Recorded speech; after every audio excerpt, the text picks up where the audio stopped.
Hello, friends. It's John again. Welcome to another episode of the Vigilant Co-podcast.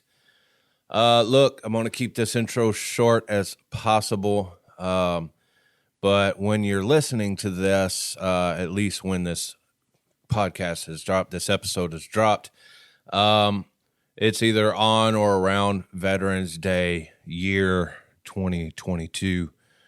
Look, I'm very grateful for our veterans, for our military.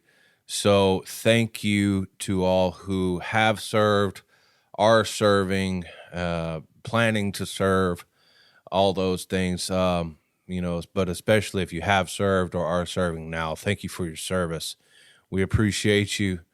We wouldn't be free without you who sacrifice, put your lives on the line, in more ways than one. I know bodily, physically you don't want to leave this earth, so you sacrifice in that way, but there's also the sacrifice of not being with your family, with your friends, and in a lot of cases we know you sacrifice mentally and emotionally and go through quite hard times, especially when coming back from wartime. So we thank you. We appreciate you.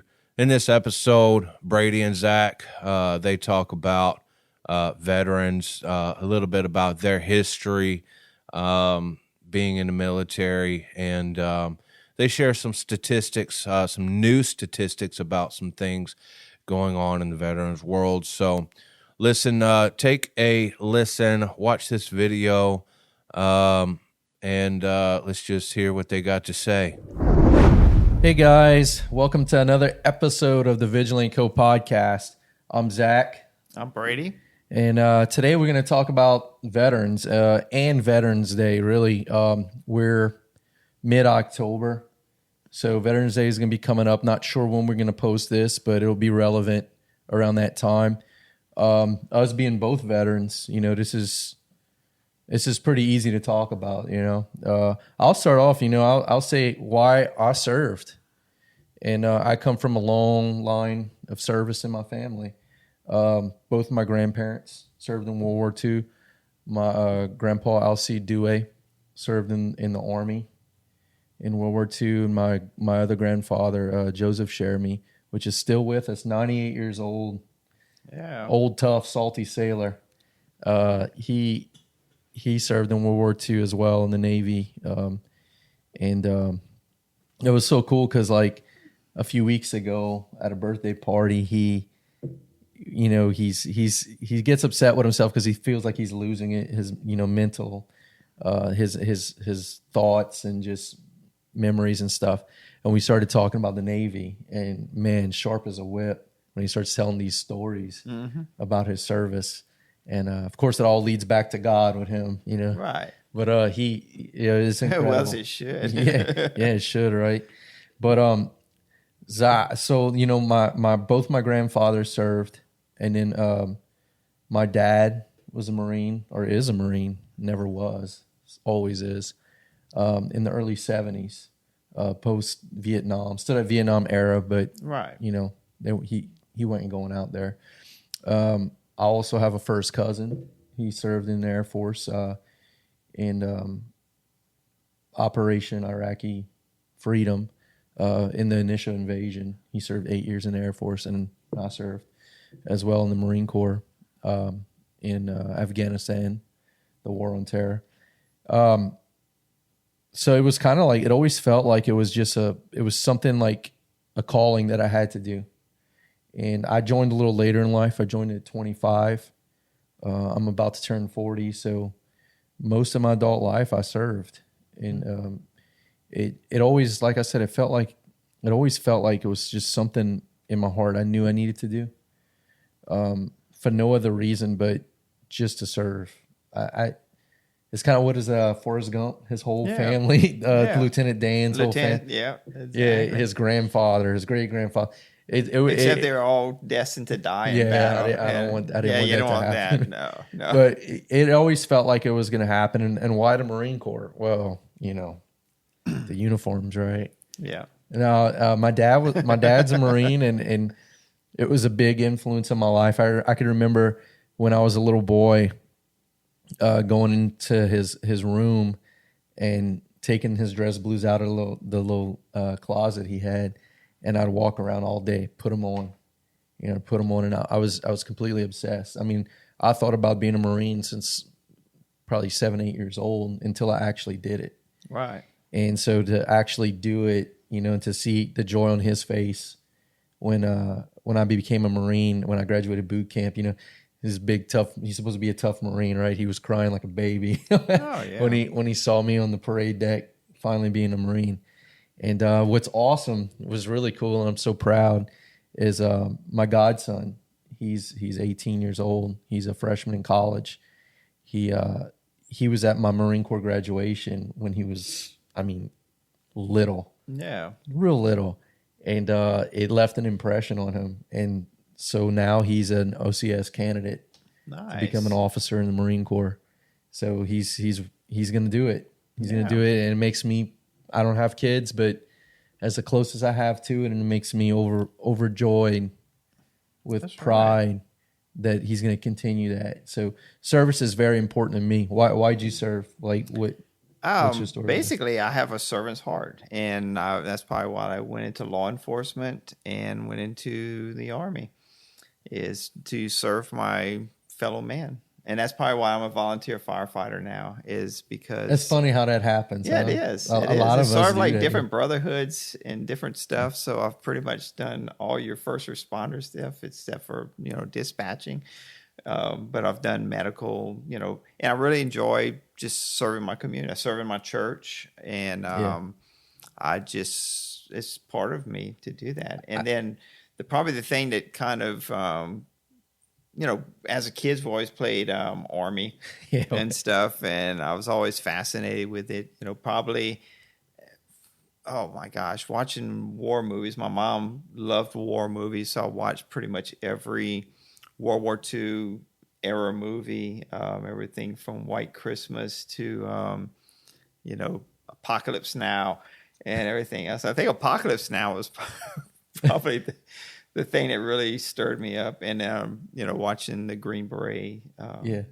So things like that, and really the impetus for it is, I really wanted to serve and everything else. And the thing that kind of sent me kicking and screaming is when my dad lost his job and I could not apply for financial aid.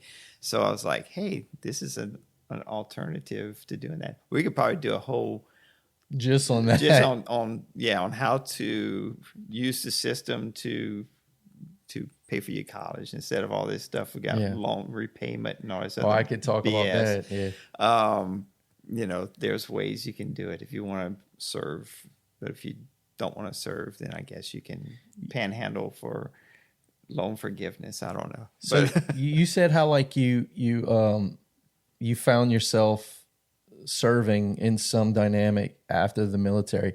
And I was actually thinking about this the other day. Like that's the one thing I haven't done since I've been out.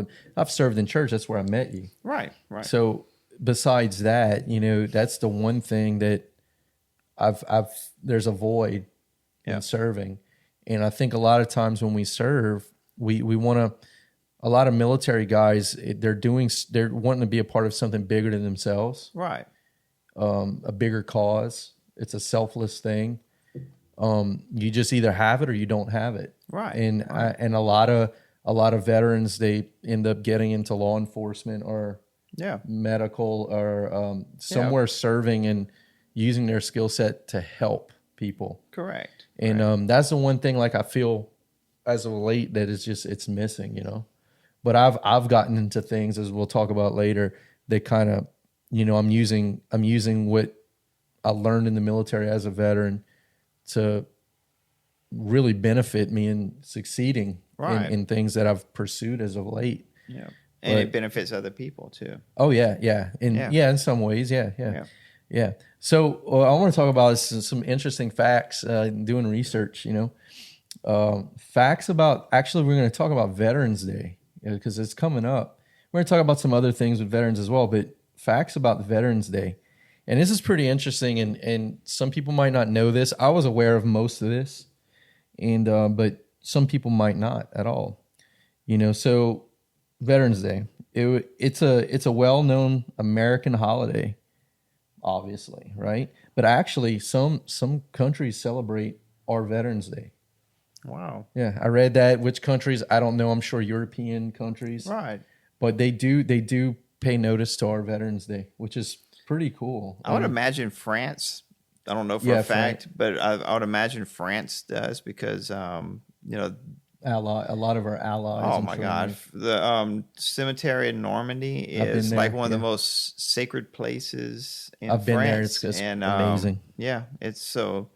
I haven't been there. I'd like to go one year, but but I know that they honor our service because they were in the thick of it for World War II. I went to France for 2 weeks, and it was like I was there about 2 weeks. I was early 20s, and World War II era men were in broken English thanking us as American. And I'm like, I had nothing to do with this. I know. But yeah, I could see that they celebrated. They're very grateful for all the allies that helped liberate them. But yeah, Veterans Day is a well-known American holiday, but there are also a few misconceptions about it, like how it's spelled or who exactly celebrates it. Like, as far as Memorial Day versus Veterans Day, that's something we kind of talked about before we started recording. That's a big one that it aggravates me every year. Yeah, so as a veteran, on Memorial Day, we're still living. So do not tell us thank you for your service on Memorial Day. And we'll dive into that a little bit more. But yeah, that's probably the biggest one every year. It got to a point sometimes where like I don't even say nothing. I don't say anything. I'm just like whatever. Just bite your tongue. Yeah. So we'll clear a little bit of that up. One interesting fact is that Veterans Day, there's no apostrophe. It's veterans. Interesting. I never thought of it that way. I've seen it both ways. Yeah. But apparently it's not it's not meant for veterans. It's meant not for a particular veteran or a few veterans. Right. It's meant for all, so it's Veterans Day. And that's why grammar is right, so grammar, important. English class. Yeah. As a side note, I have a minor degree in English, so you do. Yeah, that's why it takes me a long time to text because I have to have punctuation and stuff. So, one of those other weird things. So, we said Veterans Day, Memorial Day. We might as well get into it now. Veterans Day is literally for all who served. And some people, I've talked to some veterans and they've like, I've never went to war. I'm not, like, no, like you were willing to put your life on the line, take an oath payable with your life. Right. If need be, to serve your country. You're a veteran, period. Whether it's 1 year, 6 months, 10 years, 20 years, you're a veteran. So that's what Veterans Day is recognizing. Anyone who served. Correct. Marine Corps, Air Force, Navy, Coast Guard, and even now the Space Force. Yeah. So if you served your country and you took an oath, you're a veteran. Whereas Memorial Day, yes, they're clearly veterans, but it's in remembrance of those who have died made that combat. Ultimate sacrifice. Yeah. So there's a difference. There's a big difference. So when my grandmother was in the nursing home, she served. She did not serve in the military, but she worked as a structural welder and built ships for World War II.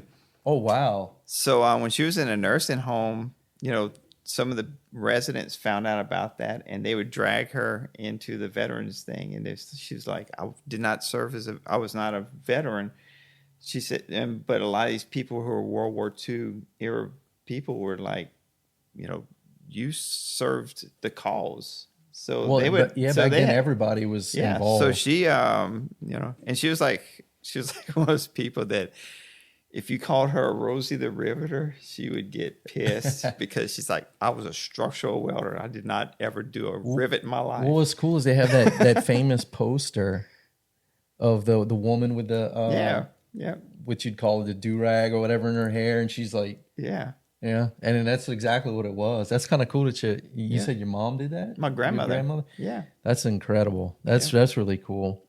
So what's cool is a lot of people don't realize that Veterans Day wasn't always known as Veterans Day. It was known as Armistice Day. And originally it was, I want to say that the Treaty of Versailles was signed in June, or it was not at that time in November, right? But the actual fighting stopped in November, the 11th day of the 11th hour, the 11th month. Oh, okay. So it was known as Armistice Day. So for not long, it was recognized as such, though, because they thought that would be it, because World War I was supposed to be the war to end all wars. And clearly that didn't happen. Yeah, they had some bad apples in the world that were still plotting things. Well, anytime you have the human factor to anything, it gets pretty much screwed up. Yeah, so what had happened is when World War II kicked off, and in Korea, shortly after, Congress had went ahead and amended the original holiday from Armistice Day to Veterans Day, just to honor all veterans who served. Wow, that's pretty cool. Yeah, so I mean, I don't know how you would think that there would be no more wars. I mean, right. There was still communism around back then, regardless. Well, John Lennon sang about it, so I guess they figured it would be true, you know. And some more facts about veterans in particular. So there are 19 million living veterans served in at least one war as of April 2001. That's pretty, at least one. So how many have served in multiple, especially around my age range, where they've served in Iraq, Afghanistan, and in multiple times? Right. You know, so that's insane. 11% of veterans are women. That's interesting. And another, you know, that's interesting, because when I go to the VA clinic, there's quite a few women who are there. So it's like, wow. Well, they're probably cool. Not stubborn like men, and they want to get help. Exactly. I'm good. Yeah. I'm not hurt. I do it all the time. I can't really say much. I do it all the time. So yeah, 11% of veterans are women. 5.9 million veterans served during the Vietnam War. 7.8 million veterans served in the Gulf War era. So I guess that would be, when did you serve? I was for Desert Storm was in 91. Yeah, so like late 80s through mid 90 range, Gulf War era. Of the 16 million Americans who served during World War II, about 240,000 were still alive as of 2001. So a lot of these stats were up to 2001 for some reason. Oh, okay. Didn't get nothing beyond that, but let's see. 933,000 veterans served during the Korean War. I didn't realize that many. That's insane. That's a lot. Yeah, my dad served during the Korean War. He was Korean. Yeah. That's crazy. There are more than 2.5 million post 9/11 military veterans that have served our nation, which is less than 1% of the population. I knew that. Right. But then when they say post 9/11, that means, because clearly we've been in war for a long time. I mean, it's ended now. Correct. But post 9/11 just means anything. And then after literally what it is, post 9/11. Yeah. And then 9/11, they had a lot of people who enlisted because they wanted to serve our country, because we had been attacked. Yeah. So that makes up less than 1% of the population. 80% of these spent some time overseas in a combat zone. So out of all those that served during post 9/11 veterans, 80%, that's actually a lot. Oh yeah. That's a lot, considering, but then again, like I said, I know many Marines who've served in. I deployed to Afghanistan with a lot of them that served in Iraq a couple of times and in Afghanistan. Right. So I could kind of see that. Let's see. 80% of those spent some time in an overseas combat zone. Over 2 million served in Afghanistan and Iraq. Spending 1 out of 3 years serving overseas. Wow. So a fourth of your service, 4 years, at least 1 year, you were gone or at least dedicated, doing a workup plus deployment, Correct. 60%.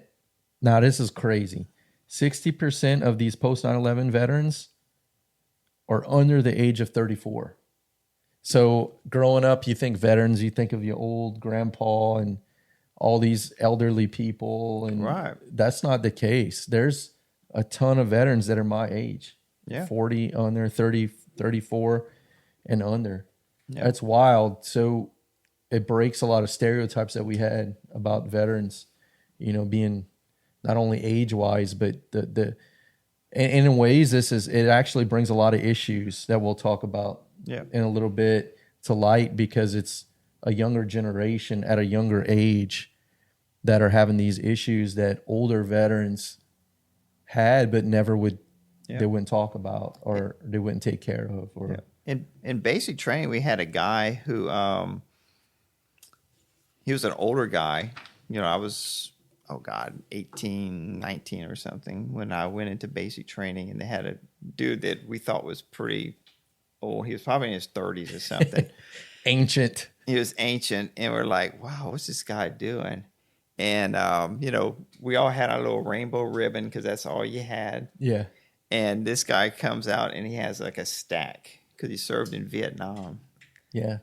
But he was redoing basic training for some reason, everything else. So, yeah, this funny thing is my dad in 72, when he joined the Marine Corps, he had their guide, which is kind of like their, I don't know how you'd explain that. Y'all call it a guide, their platoon leader? Platoon leader. Yeah, something like that. Well, the Marine Corps, they call it a guide, and is basically he's the leader of the platoon in training. Oh, he was a sergeant in the Army, a combat veteran, a sergeant in the Army, and he wanted to be a Marine. Yeah. And in the Marine Corps, you can't, if you want to be a Marine, you go to boot camp like everybody. Whereas if I wanted to join the Army, they'll issue me uniforms and kind of give me maybe a class or something. Right. The differences, and I'm in the Army, right? Yeah. Marines don't work that way.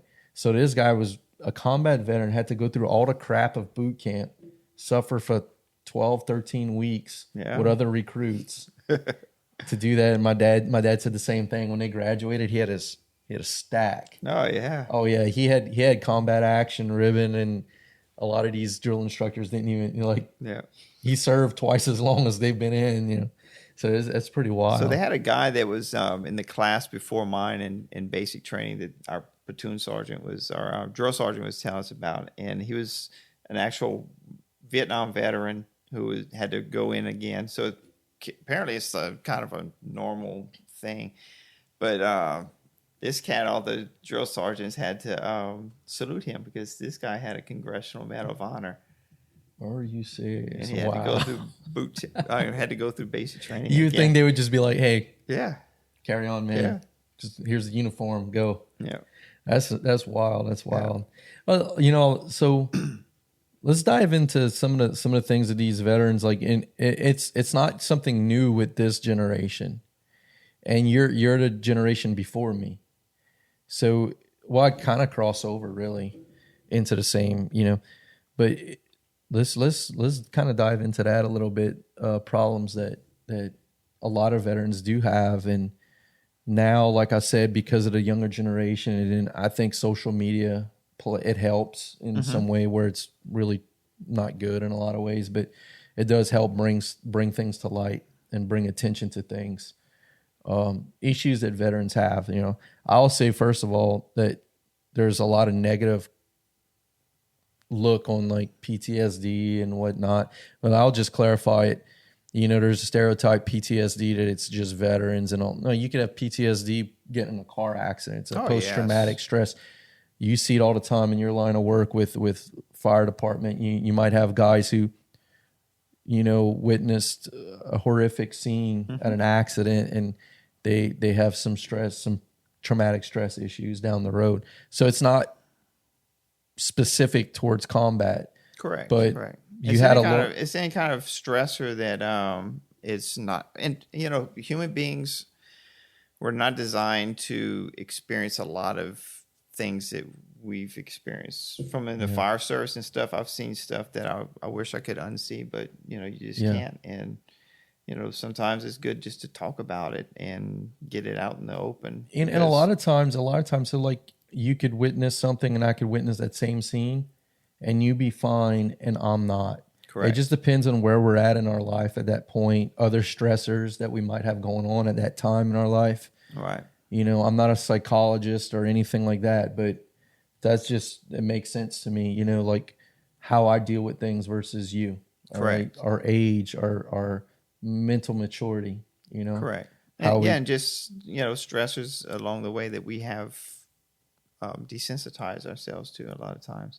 Because a lot of people don't know, but I've studied being a chaplain.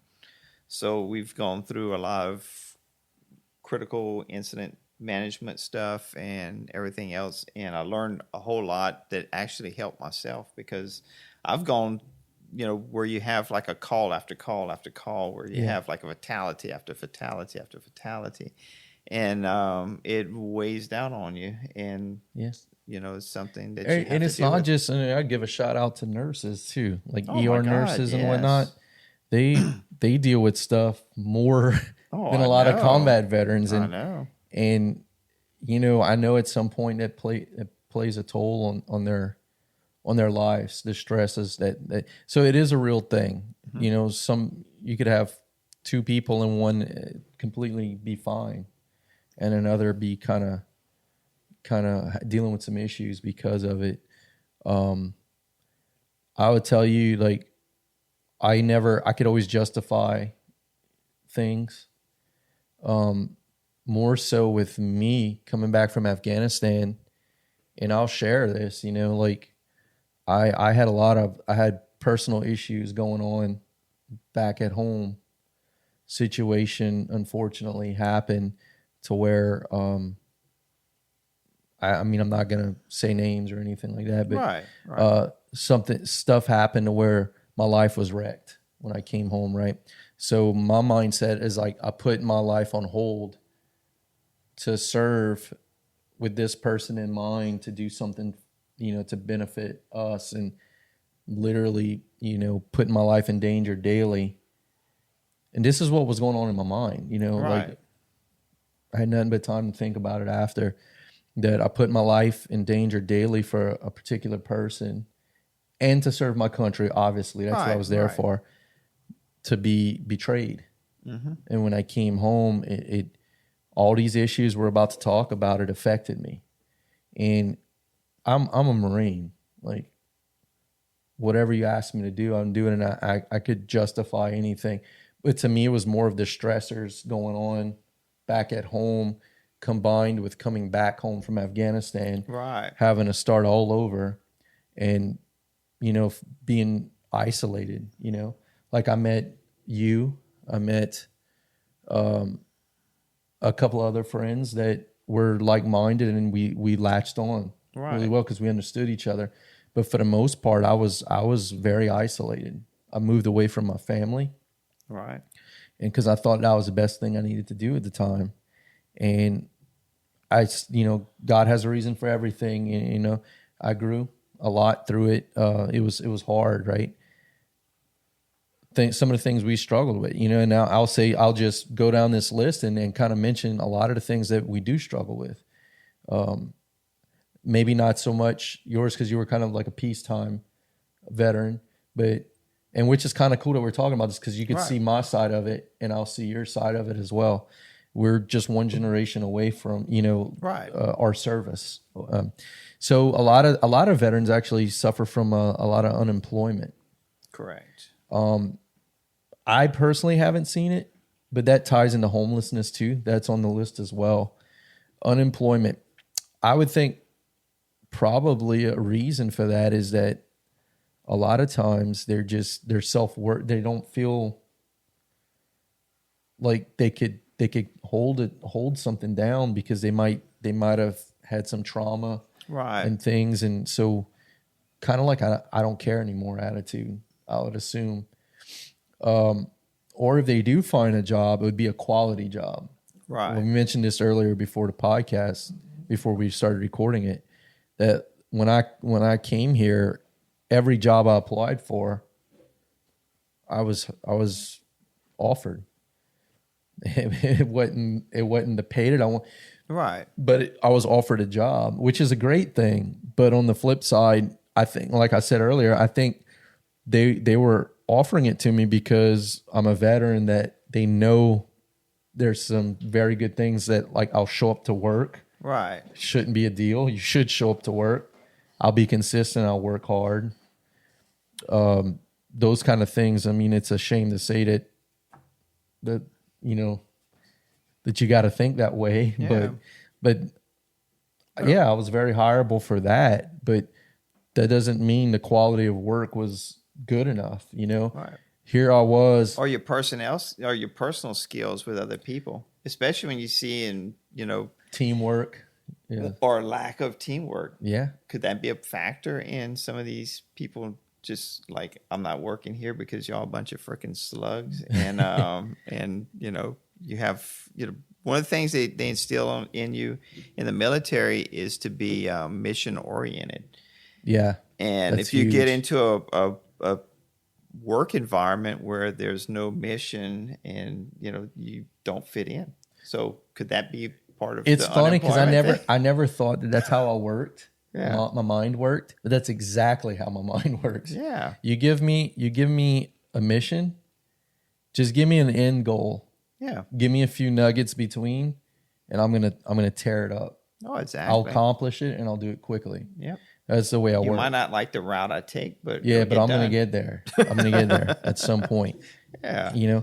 But kind of back to what we were saying, like the quality of work might not be there, the pay might not be great. And I know for me, when I came, man, look, I'm not ashamed to say, and I'm humble about it. I would go days without eating because I didn't have money. I didn't have friends. I was trying to make things work. Yeah, I could get a job. I never went without a job, but it doesn't mean it was a good job. Right. So it really, that would compile on everything else going on in my life, the stressors, the betrayal, everything. It's like kind of like when an avalanche, a bunch of different things start building, and they all kind of feed into each other, and it's hard to stop, and it's hard to get out of that, man, without help. Right.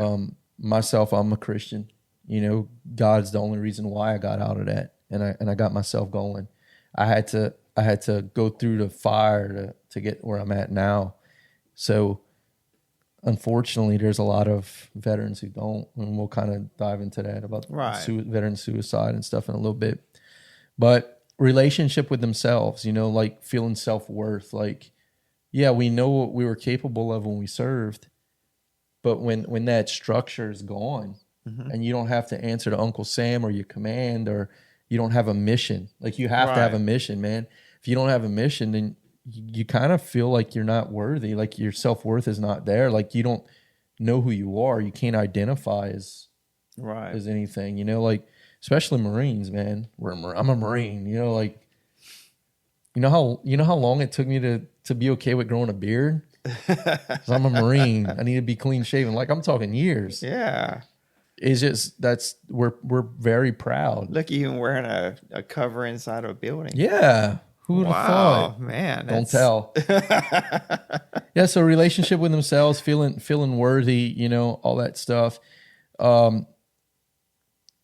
Mental health, it kind of ties into all of this. All these do tie into each other. Depression. That could be a byproduct of not making enough money, or things that happen while you were over there, or just even things like I've been studying a lot of things with the VA. Okay, so I consider myself semi-expert in it. But depression could be a result of not just what you saw and everything else, but it could be on some kind of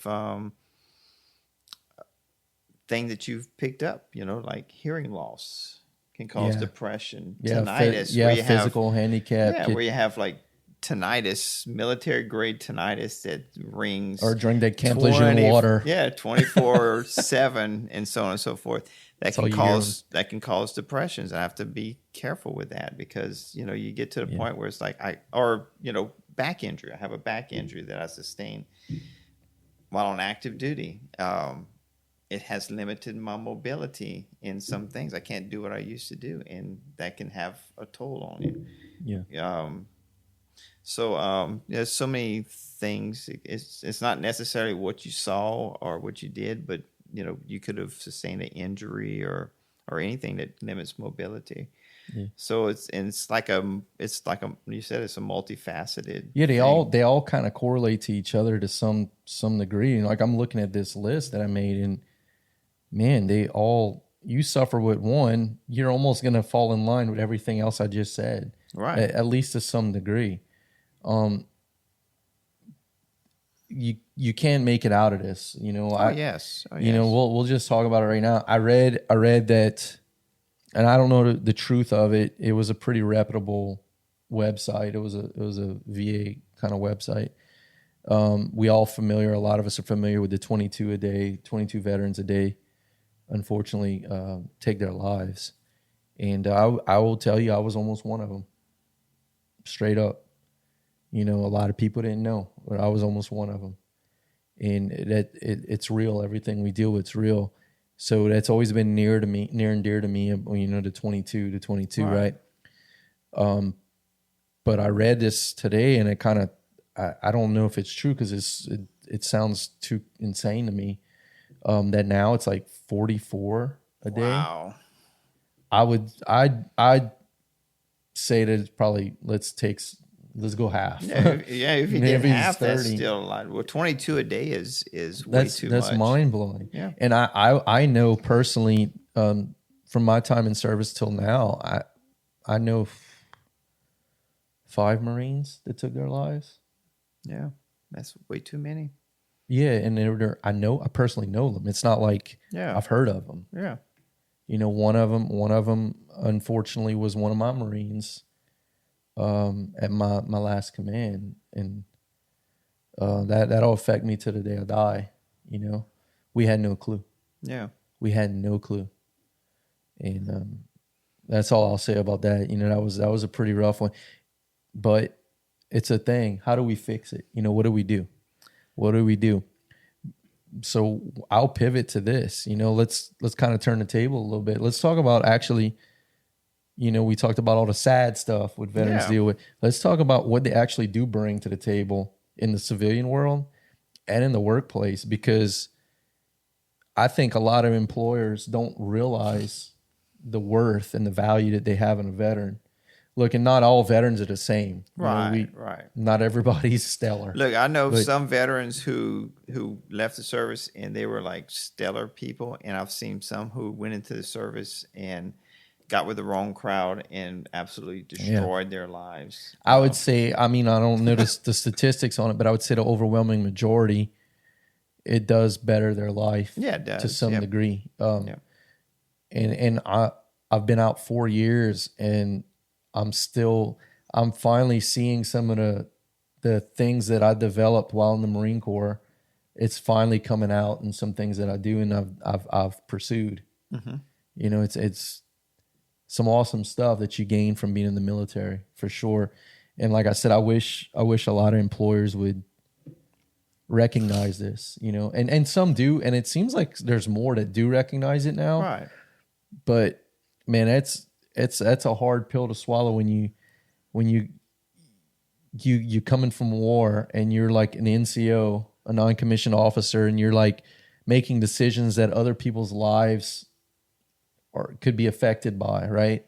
You're making decisions in combat. You're making a decision. That's the thing. You're not freezing up. You're doing something, and with a high IQ in what you're doing, and you're an expert in what you do, to come to the civilian world and changing oil. Yeah. You know, And having a leader in wherever you're changing oil who's not a leader, who's a manager and not a leader. Yeah. So that's tough, man. You're going from one extreme position as a leader, as a manager. You know, what could employers do to realize the worth? Like, that doesn't mean, oh, let me give this dude the keys to this company. No, right. I mean, I think employers need to see the value in what they have. You get to learn a person. Not everybody's fit for that, you know, correct, leadership positions in a civilian employee. But man, the stuff we develop in the military is amazing. It's like the biggest secret. Like, yeah, exactly. You don't realize, like, leadership. You know, leadership. That's the biggest one. I mean, what's pushed from boot camp or basic training? Right. Leadership, right? Yeah. Leaders become the ones who's kind of separate themselves, become the squad leaders, the fire team leader, the platoon leader. Right. You know, it's a responsibility, you know, that they get, and it doesn't just come. You either, I don't know. You believe that you either have leadership or you could develop it. I think you can develop it, but I think some people, to a degree, yeah, to a degree, yeah. Some people do some John Maxwell stuff and everything else, and you can actually develop that. It's like, but I think some people are born leaders. Like my daughter is a born leader. I'd say that, yeah. Yeah, she doesn't go. Though she has been taught that, you know, and maybe it has been instilled. Good stock. Yeah, well, maybe it's because she's been instilled that since she was born, that she can do that. See, in the Marine Corps, I was never one that was like a yeller. Yeah, and I pray that some of my Marines listen to this, and I was never a yeller. I never, you know, when I needed something done, I was stern, but I never raised my voice more than what I'm talking right now. Right. But I could come across very effective. And what meant, somebody once told me, you know, said I was the best NCO they've ever had. And it kind of, me? Yeah. You know, because I always see ways that I could have improved as a leader. But to hear that from a junior Marine tell you that, that's powerful. And then somebody said they would run through a brick wall for me. Yeah. Like, man, that kind of, yeah. But it's things, I think it's partly some that I was born with, and because I've always thought for myself. I never was a sheep. Yeah. I'm not like that. I always thought for myself, and I think the Marine Corps did kind of mold me and shape me more towards that, as far as the leadership goes, you know. Another thing veterans bring, and we kind of mentioned it a little earlier, is teamwork. Now that could kind of be, you got to have other people that are gonna. Yeah, they got to be on board with the teamwork thing. Yeah, yeah, because our idea of teamwork is a little different. You can't be like herding cats, you know. No, if everybody has like we said before, you know, military people or veterans are mission oriented, and that's why probably they have to be careful what kind of vocation they go into. They need to have something that actually has a mission to it, like, I'm gonna build this house, you know, so there's an end goal and that you work to it. If you're just checking out stuff, and I'm not downgrading if you're a cashier or something like that, but if you're a mission oriented person and, you know, you're scanning stuff at a convenience store or something, you're not going to be satisfied. Yeah, you're not going to be satisfied because you have to have like that a mission that you want to conquer. There's a mountain you want to climb, and you're saying this, and I'm kicking myself in the butt. Today, doing some research, wrapping everything up for this, I had a list of jobs that veterans, like, it was like the top 10 of what they actually end up doing, and it was all like, it's exactly what it's all mission, like a nurse, anything medical, police, firefighter. Yep. A lot of them is service type work, but it was all very mission oriented. And like I said earlier, I used to think I wasn't that kind of person until I got into aviation. And a lot of it, I mean, I'm always learning. You're always learning. You never reach the top of the mountain in aviation. Right. There's always something a rating you could get. Experience is everything. But I'm still an infant in it, right? But one of the awesome things is that the mission of you do this, learn this, and this is the goal. Right. Then that's not it. Now you got to get an instrument rating. Yeah, exactly. So it's the same thing. Or even just flying. You know, you have to do your prep work. You have to do your pre-flights. You have to figure out where I'm going. Yeah. So your mission is like if I'm like when you and I flew to Opelousas, you had already plotted out. Yeah, I knew your frequencies you need, everything. and what route we're going to take, and everything else. That was our mission, was to go over there. And like, if you'd have asked me, it's always been a goal to be a pilot and be a Marine and a pilot or an astronaut. Whatever. Yeah, exactly. Right. Everybody wanted to be an astronaut. Elon, if you're hearing this, I want to go up. But anyway, yeah, like it's always been a dream of mine to do it. But I think if I was never a Marine, a veteran, that I had those disciplines right instilled in me and developed and matured, that I wouldn't have been able to accomplish it, because being a pilot is not easy. It's very difficult. You started training back in the day, and you will say that probably the same thing was very difficult. Right. And then look back when we went fly, it's another language. It is. Just everything you have to know. It's insane. You got books upon books that are 2.5 inches thick of information you got to know. But the thing is, it was a goal of mine. I was obsessed with it, and it was a mission. It was a mission that I wrote it down that I'm going to do it, and I did it. So back to the workforce, you give them a mission, we accomplish it. Mm-hmm. We'll just put our nose down and we'll do it. Whether it's a Marine, soldier, it doesn't matter. We're all, all wired. We're all wired the same way. This ties with it is strong work ethic. We're not afraid to get dirty. Yeah. Not afraid to work hard. We know what a hard day work is, right? Not all of us, but a lot of us do. A lot of us, we could apply that. Yeah, we had a lot of shams too in our unit, but but the majority of people, you got them together, and it's like, let's do this, and we get it done. Another one, which just ties into firefighting, nurses, and stuff like this, and I think this is why veterans succeed in all this. Law enforcement is the ability to handle stressful situations. Yeah, I know, and in aviation too. Like, man, you got to be calm, cool, and collected at all times. You got to think way ahead of the aircraft. You have to know everything you're gonna do if this happens, and you got to be calm and cool about it. And it's the same thing with ER nurses or nurses in general, doctors, police officers. You got to make decisions in a split second, and you have to be confident in it, and you got to know your stuff. Right. And you got to be able to function. And this ties even into, the main thing of our company and podcast is that, fight or flight. We talked about it in another episode, handling situations with high stress, train with stress, stuff like that. So into the workforce, we do well with stressful situations. Not everyone, but a lot of us do. Yeah. Diversity and inclusion.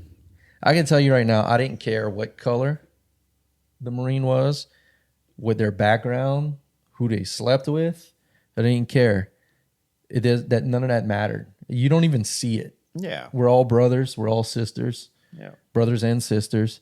One team, one fight, right? So carry that into the civilian workforce, man.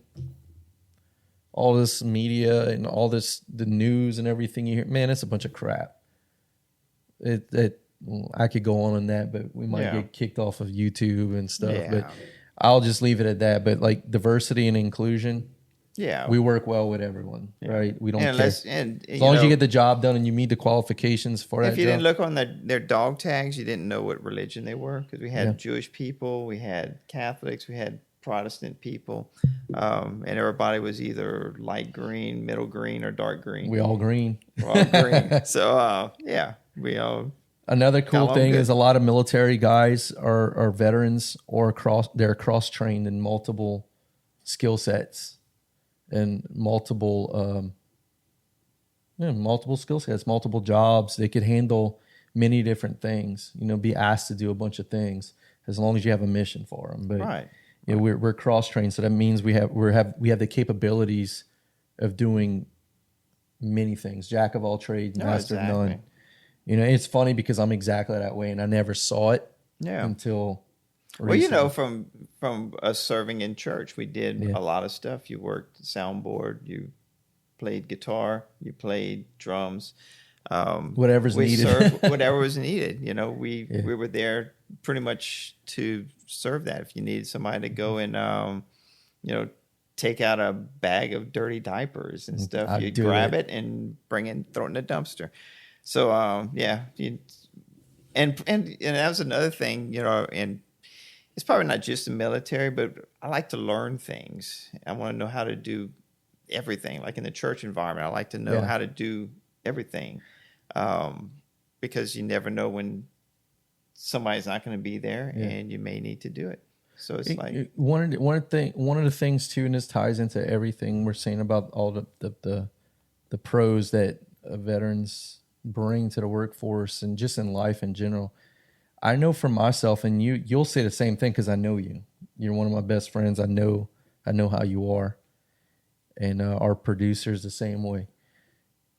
We constantly have a need to challenge ourselves. Mm-hmm. For me, and I wasn't like this when I was younger. As I've gotten older, all the lessons I learned in the military, now that the dust has settled, that I'm out, now I'm starting to actually benefit from all this stuff mentally, from everything I learned, is that I always have to challenge myself. I don't catch myself watching these series of shows that are worthless, right? Like, right. No offense if you like Game of Thrones, all about it, whatever, that's cool. But just an example of like, I don't get caught up in that. It's wasting my time. Right. I have to be learning. I have to be challenging myself. Yeah. I have to be pursuing something new. Breaking Bad is a better series. Yeah. Oh, they're awesome. I'm not knocking them. I'm not knocking any of that stuff. I'm just saying, like, my mindset is I can't get into that. Video games, I can't get into that. That's wasting my time. I could be learning something new. I'm not a reader, so I'm not one that's gonna go read a novel. No, like if I'm gonna watch something, it's gonna be a documentary. I need to learn something. Yeah, I need to dive into something to improve my life.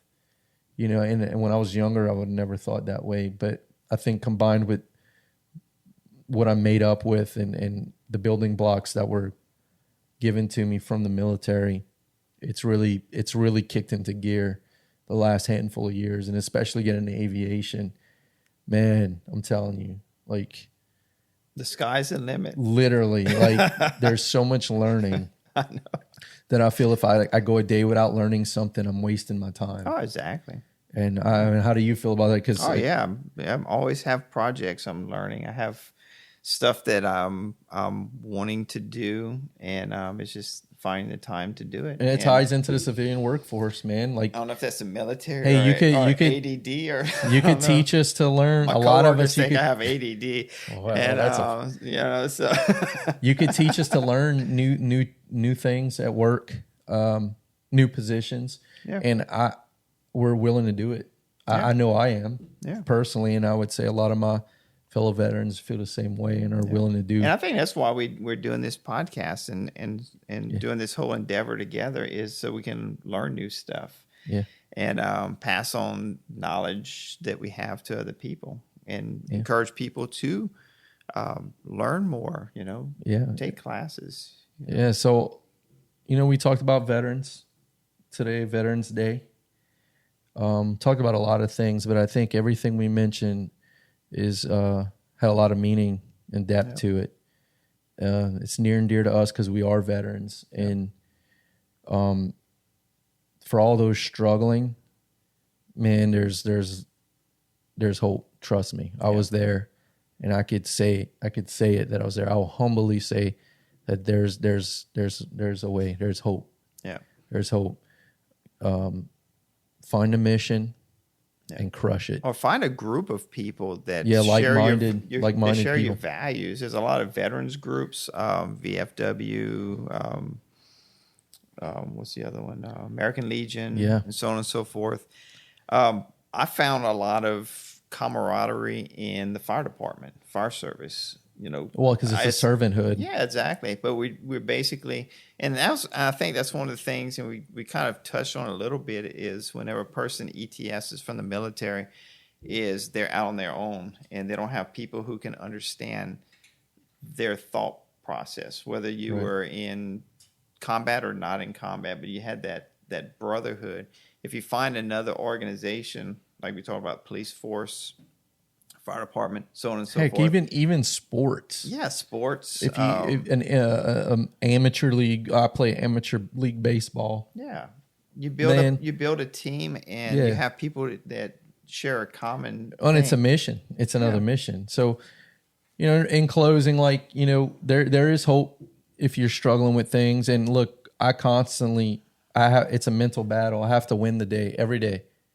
You choose to win the day. You could once you serve in combat or a veteran, or you go through anything in life in general, you're never going to be the same. You're either going to ascend or descend. I choose to ascend. Win the day every day. For what veterans bring to the workforce and things like that, employers, man, really dive into and really put thought into what a lot of veterans could do for your company, and just the traits and disciplines that we bring. We could really benefit you as a company and really help you succeed. Yeah. And it would give us purpose and all this stuff. And we're not some ostracized group of people with issues. Like, we are a large majority of us are stellar human beings and are capable of so much, but a lot of times we weren't given the opportunity, to be honest with you. Right. So, that's all I got to say about this particular topic. And if this gets dropped off, dropped down and in the podcast world around Veterans Day, and to all my brothers and sisters, happy Veterans Day. Keep fighting, win the day. Yep. Crush your goals, be mission oriented, and crush it. Yep. And we should not end this without talking about, if you do need help, get help. I know a lot of times from the military, fire services, when I was a police officer and so on and so forth, we had a machismo, I guess, that, we can handle this on our own and everything else. Yeah. Sometimes it's good to talk to people. Yeah. There's crisis lines you can call there's a veterans crisis line that our producer is going to put on the video. If you need help, get help. Talk to people. Yeah. Especially other veterans, or even people who work in other kind of first responder type things, because they can, even if I didn't. It's a brotherhood. Any brotherhood. Even though I have not served in combat, I can relate to a lot of stressors that you have experienced, because I have, on the fire side or doing medical stuff, I have been with people dying. I have seen that. So don't discount, if you hadn't been in combat, I don't want to talk to you. Yeah. That's not an excuse. Get some help. Yeah, be humble about it and get some help. Like Brady said, we're gonna, in the description or show notes or however we put it, we're gonna put the Veterans Crisis Line. Should probably put some other benefits, some good stuff like VA benefits. Yes. GI Bill kind of stuff. Just different links for veterans. Another thing veterans bring to the table is a very sick sense of humor. Dark. Yeah, a lot of people won't understand that. that would probably be an episode in itself. Yeah. Just the things we find funny. So, All right, guys. Well, thanks for listening. Please like and subscribe. It'll really help us out. Drop comments if you like this one. I enjoyed this one in particular. This is it's our lives, you know. It is. Yeah. So like and subscribe, and we'll see you next time. All right, guys. I hope you enjoyed this episode with Zac and Brady, talking about our veterans, the importance of our veterans, and just thanking them. You know, thank you for your service. Thanking you for your sacrifice. Listen, there's really not much else I could say with this. Zac and Brady really did a good job in this episode. They actually really enjoyed doing this episode. Very natural conversation for them. So listen, because I don't have much to say about it, I'm just going to go ahead and sign us off. Be sure you like, comment, subscribe to this podcast, especially if you're watching and listening on YouTube. Also, follow us on the podcast platform that you most listen to podcasts at. Still working on a couple of things to get on a couple of other platforms, but it's going to happen soon. You might be listening to this episode on one of those platforms right now. But anyways, thanks for watching, guys. This was a great podcast. We had a good time doing this. So anyways, in all that you do, stay vigilant.